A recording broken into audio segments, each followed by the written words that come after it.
Shalom, berjumpa lagi dalam channel Klavo Sukacita. Dari tempat ini saya hendak ingin membagikan kebenaran firman Tuhan bagi kita. Oleh sebab itu firman Tuhan bagi kita terdapat dalam kitab kudus perjanjian baru, yaitu kitab Injil Yohanes pasal 20 ayat 24 hingga ayatnya yang ke-29. Sebelum kita membaca dan merenungkan kebenaran firman Tuhan, mari kita tunduk kepala, kita meminta hikmat daripada Tuhan Allah. Kita berdoa. Hanya kepada Tuhan sajalah kami datang dan terus tersungkur kepadamu yang sebagai firman yang hidup. Sebelum kami membaca dan merenungkan kebenaran firman Tuhan, kami percaya Tuhan, otoritas Tuhan senantiasa nyata dan terjadi dalam hidup kami. Tuhan mengutus Roh-Mu yang kudus memberikan suatu pengertian kepada kami tentang apa arti firman Tuhan di saat ini bagi kehidupan kami, baik secara pribadi, keluarga, tetapi juga dalam kehidupan pekerjaan pelayanan kami. Terima kasih banyak Tuhan Yesus. Oleh sebab itu, biarlah Tuhan Engkau sendiri yang berkata-kata lewat bibir mulut hamba-Mu ini, sehingga ketika kami membaca dan mendengarkan serta merenungkan kebenaran firman Tuhan, firman Tuhan ini tidak lalu hilang begitu saja dari setiap pendengaran kami, tetapi tetap mau tertanam dalam setiap sanubari kami yang paling dalam, dan kami dapat menjadi pelaku-pelaku firman yang setia. Kami percaya hanya di dalam naungan tangan pengasihan Tuhan kami berdoa dan kami siap sambut firman-Mu dengan penuh sukacita. Amin. Yohanes pasal 20 ayat 24 hingga ayatnya yang ke-29. Beginilah bunyi firman Tuhan bagi kita. Yesus menampakkan diri kepada Thomas. Tetapi Thomas, seorang dari ke-12 murid itu yang disebut Didimus, tidak ada bersama-sama mereka. Ketika Yesus datang ke situ, maka kata murid-murid yang lain itu kepadanya, "Kami telah lihat Tuhan." Tetapi Thomas berkata kepada mereka, "Sebelum aku melihat bekas paku pada tangannya, dan sebelum aku mencucukkan jariku ke dalam bekas paku itu, dan mencucukkan tanganku ke dalam lambungnya, sekali-kali aku tidak akan percaya." 8 hari kemudian, murid-murid Yesus berada kembali dalam rumah itu, dan Thomas bersama-sama dengan mereka.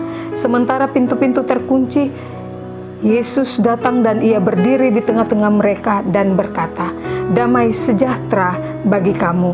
Kemudian ia berkata kepada Thomas, "Taruhlah jarimu di sini dan lihatlah tanganku.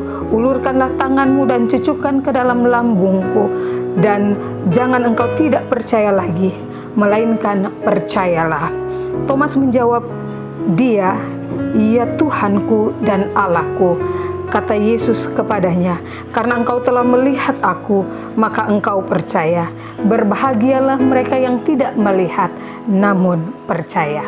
Sampai demikian jauh pasal kebenaran firman Tuhan yang dikatakan berbahagia bagi kita semua yang mau membaca, mendengar, merenungkan, bahkan terlebih istimewanya lagi ketika kita mau melakukan kebenaran firman Tuhan itu dalam hidup dan kehidupan Bapak, Ibu, dan saya.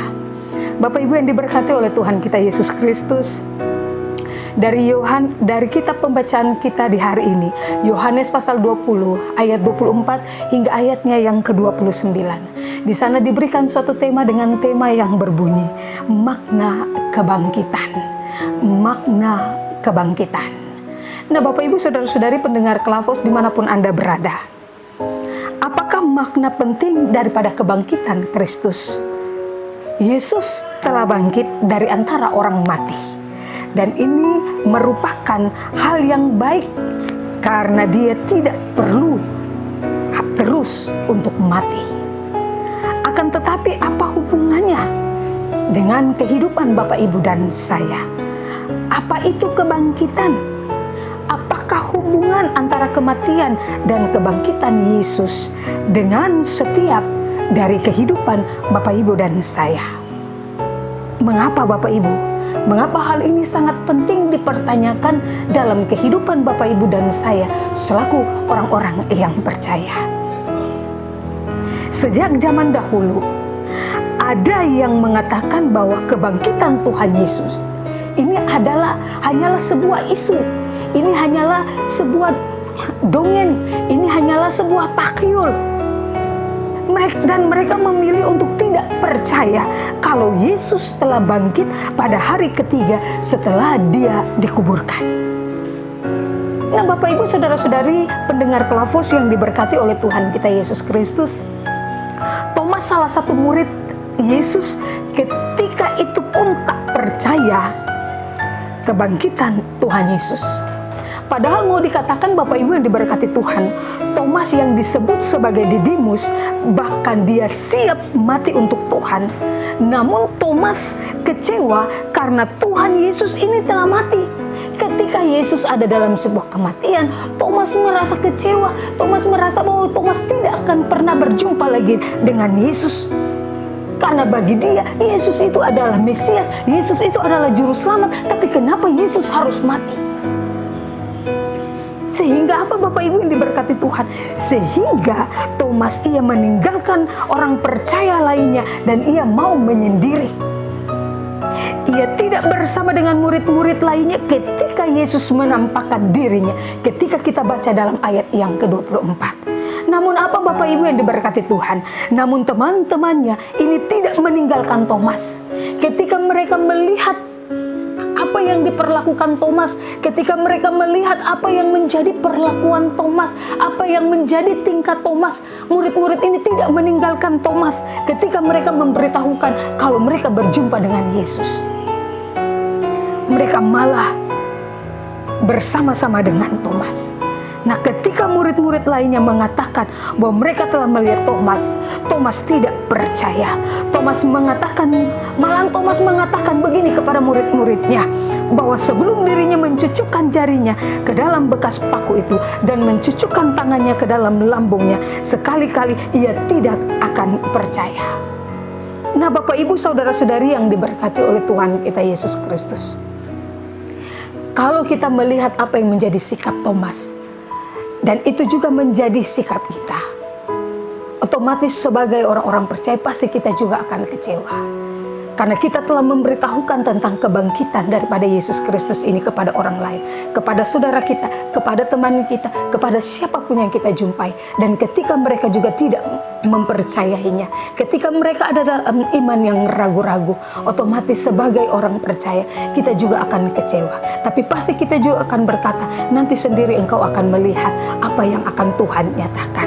Nah, Bapak Ibu yang diberkati oleh Tuhan kita Yesus Kristus, mungkin juga kita pernah kecewa karena setelah menerima dan mengenal Kristus, masalah ini bertubi-tubi menimpa kita. Atau apa yang terjadi dalam hidup kita ini tidak sesuai dengan harapan kita.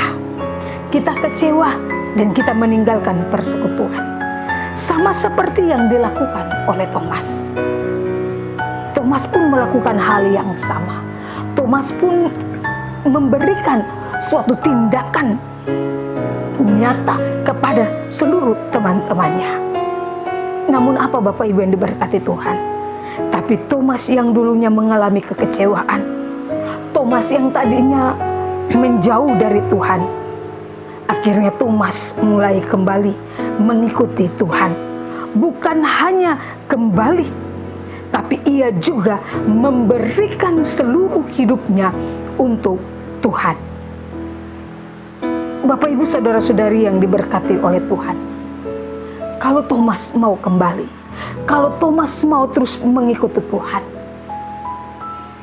setelah apa yang Thomas alami, setelah apa yang Thomas lewati, Thomas percaya bahwa kebangkitan Kristus itu membawa suatu kemenangan, bukan hanya untuk kehidupan Thomas secara pribadi, tetapi kemenangan itu untuk kehidupan Bapak Ibu dan saya.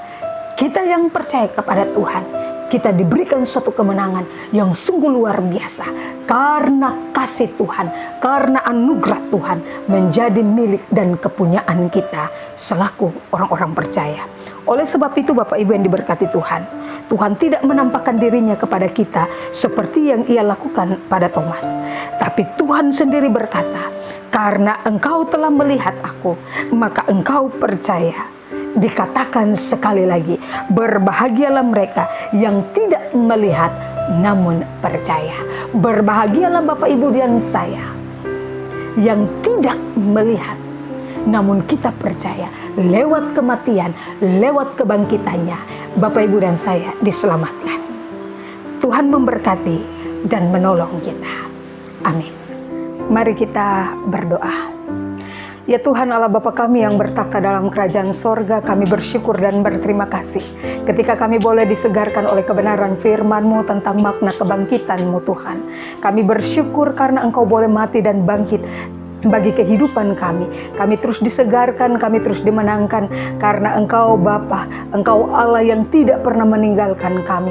Oleh sebab itu Tuhan Allah Bapa kami dalam kerajaan sorga, kami percaya Tuhan, baik secara pribadi tetapi juga dalam kehidupan, pekerjaan dan pelayanan kami taruh seluruhnya ke dalam tangan pengasihan Tuhan. Biarlah lewat makna kebangkitan ini Tuhan, membawa kekuatan bagi kehidupan pribadi lepas pribadi kami. Hamba berdoa bagi semua para pendengar Klafos dimanapun mereka berada dalam hidup dan kehidupan mereka, baik secara pribadi, keluarga, dalam tugas pekerjaan dan pelayanan. Biarlah lewat makna kebangkitan ini juga Tuhan, mereka mau tetap tersentak sadar bahwa ketika Yesus mati dan bangkit membawa suatu kemenangan dalam kehidupan mereka. Oleh sebab itu Tuhan, dalam setiap pergumulan hidup mereka, kami percaya Tuhan tidak pernah membiarkan kami bergumul seorang diri. Tuhan memberkati hari-hari hidup mereka, keluar masuk mereka Tuhan jaga dan Tuhan pelihara. Terima kasih banyak Tuhan Yesus, semua anak-anak Tuhan yang memberitakan kebenaran Tuhan lewat channel Klafos Sukacita ini Tuhan. Engkau memberkati semua hamba-hamba Tuhan, beri kekuatan kesehatan kepada mereka, baik secara pribadi tetapi juga dalam kehidupan, pekerjaan, keluarga, pelayanan mereka Tuhan. Hamba percaya tangan Tuhan tidak pernah meninggalkan mereka, tetapi tangan Tuhan selalu merenda dalam hidup dan kehidupan mereka, memberikan kekuatan kesehatan, keluar masuk dari para hamba-hamba ini Tuhan, diberkati dan senantiasa terus menjadi saluran berkat juga bagi banyak orang. Terima kasih banyak Tuhan Yesus, semua anak-anak Tuhan yang juga mensukseskan pelayanan lewat channel Klafos Sukacita ini Tuhan. Kiranya Tuhan senantiasa memberkati semua anak-anak Tuhan, baik yang masih duduk di bangku pendidikan, baik dalam kehidupan rumah tangga mereka. Tuhan senantiasa memberkati, beri kekuatan kesehatan, berkat umur panjang dalam hidup dan kehidupan mereka senantiasa mengalir. Terima kasih banyak Tuhan Yesus. Bapa dalam kerajaan sorga, hamba juga berdoa bagi kehidupan kami sekalian. Biarlah lewat makna kebangkitan ini membawa suatu kemenangan dalam hidup kami, sehingga kami percaya Tuhan, kami tidak hidup untuk diri kami sendiri, tapi kami mau hidup untuk menjadi saluran berkat bagi banyak orang. Karena Kristus telah hidup untuk kami, karena Kristus telah bangkit untuk kami, karena Kristus telah membawa suatu kemenangan untuk kami, karena kasih-Nya membawa suatu sukacita untuk menjadi teladan dalam hidup kami, untuk kami juga dapat menjadi saluran berkat bagi banyak orang. Terima kasih banyak Tuhan Yesus. Ampunkan setiap salah dan dosa kami, dan biarlah Tuhan kami tetap percaya walaupun kami tidak melihat, tetapi Tuhan terus mengingatkan kami, menyadarkan kami. Berbahagialah orang yang tidak melihat namun percaya. Terpujilah nama Tuhan kini dan sampai selama-lamanya. Amin. Shalom, Tuhan Yesus memberkati.